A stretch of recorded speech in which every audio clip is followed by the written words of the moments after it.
Lecture du livre du prophète Baruch. Écoute, Israël, les commandements de vie. Prête l'oreille pour acquérir la connaissance.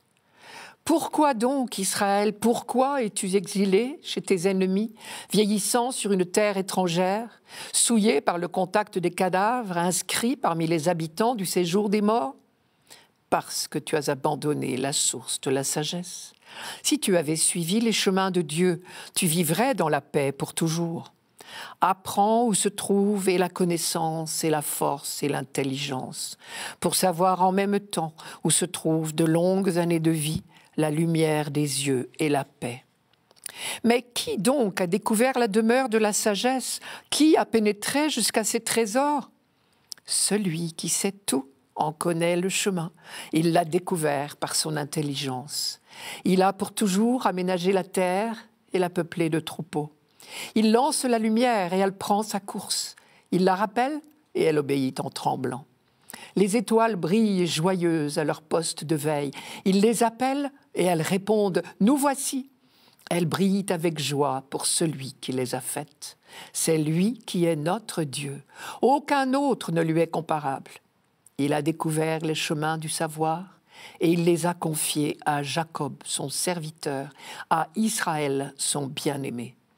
Ainsi, la sagesse est apparue sur la terre, elle a vécu parmi les hommes. Elle est le livre des préceptes de Dieu, la loi qui demeure éternellement. Tous ceux qui l'observent vivront, ceux qui l'abandonnent mourront. Reviens, Jacob, saisis-la de nouveau, à sa lumière marche vers la splendeur. Ne laisse pas ta gloire à un autre, tes privilèges à un peuple étranger. Heureux sommes-nous, Israël, car ce qui plaît à Dieu, nous le connaissons. Certains pensent que ce texte est une homélie prononcée à l'occasion d'une célébration pénitentielle. Mais qui est ce prédicateur? À quelle époque prêche-t-il? Qui compose l'auditoire? Personne ne sait le dire avec certitude. On pense qu'il parle pour tous ceux qui sont en diaspora, loin d'Israël, au IIe siècle avant Jésus-Christ. C'est un auditoire, en tout cas, qui traverse une période d'éloignement, de détresse, qui se sent exilé en quelque sorte. On en a la preuve dans ces versets que je vous rappelle. Pourquoi donc, Israël? Pourquoi es-tu exilé chez tes ennemis, vieillissant sur une terre étrangère? La réponse, on la connaît d'avance, elle est celle de tous les prophètes. On pourrait la résumer en quelques mots. Tu récoltes ce que tu as semé. Tu t'es coupé toi-même de la source de la vie et du bonheur. À partir du moment où tu as cessé d'être fidèle à l'alliance, tu as été l'artisan de ton propre malheur. Ce désastre présent, tu l'as forgé toi-même, parce que tu n'as pas écouté ses préceptes de vie, c'est-à-dire la loi de Moïse. Le livre du Deutéronome, les psaumes, les prophètes développent souvent ce thème qu'on appelle des deux voies. Il y a deux manières de vivre, la bonne et la mauvaise, le bon chemin et le mauvais, la bonne et la mauvaise voie. Et se convertir, littéralement, c'est faire demi-tour quand on découvre qu'on a pris le mauvais chemin. Pour inviter son peuple à la conversion, notre prédicateur l'invite à tirer les leçons du passé. Pourquoi donc Israël? Pourquoi es-tu exilé chez tes ennemis, vieillissant sur une terre étrangère? Parce que tu as abandonné la source de la sagesse. Si tu avais suivi les chemins de Dieu, tu vivrais dans la paix pour toujours. Quand la Bible parle des chemins de Dieu, cela veut toujours dire fidélité à l'alliance et donc observance de la loi de Moïse. Je reprends le texte.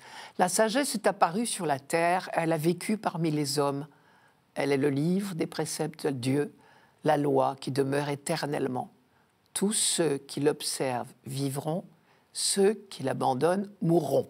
Vous reconnaissez le thème des deux voies ici. Le grand respect, je dirais même l'amour, que le peuple d'Israël porte à la loi de Dieu naît de cette conviction qu'elle est le code de la route du bonheur, en quelque sorte. Il n'y a qu'une manière de vivre vraiment, c'est celle que Dieu a enseignée à son peuple. Écoute Israël les commandements de vie.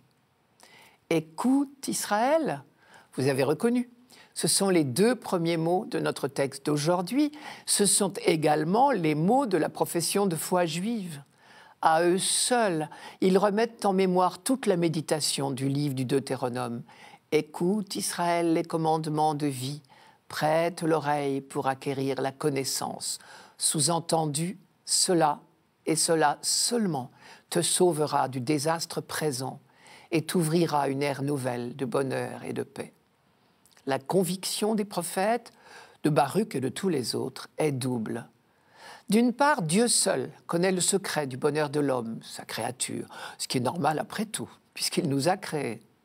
D'autre part, ce secret, qu'il appelle la sagesse, et que Dieu seul détient, il l'a révélé à son peuple choisi, son serviteur, son bien-aimé, comme dit Baruch. Celui qui sait connaît la sagesse, et il a librement choisi de révéler ce secret à son peuple. Il a découvert les chemins du savoir. Il les a confiés à Jacob, son serviteur, à Israël, son bien-aimé. Serviteur, bien-aimé, ce sont 2 mots lourds de sens dans la Bible. Ils disent que le choix de ce peuple par Dieu lui confère une responsabilité à la face du monde. Responsabilité de faire connaître la loi, chemin du bonheur à l'humanité tout entière, pour qu'elle aussi accède au bonheur. Ce texte de Baruch, donc, a dessiné en quelque sorte la fresque du projet de Dieu. Il évoque la création, puis le don de la loi par Dieu à son peuple comme un chemin de vie et de liberté. Il dit aussi les fausses routes et les malheurs du peuple quand il oublie la loi. Dans la nuit pascale, l'évangile de la résurrection achèvera la fresque. En Jésus-Christ, c'est l'humanité tout entière qui entre dans la vie.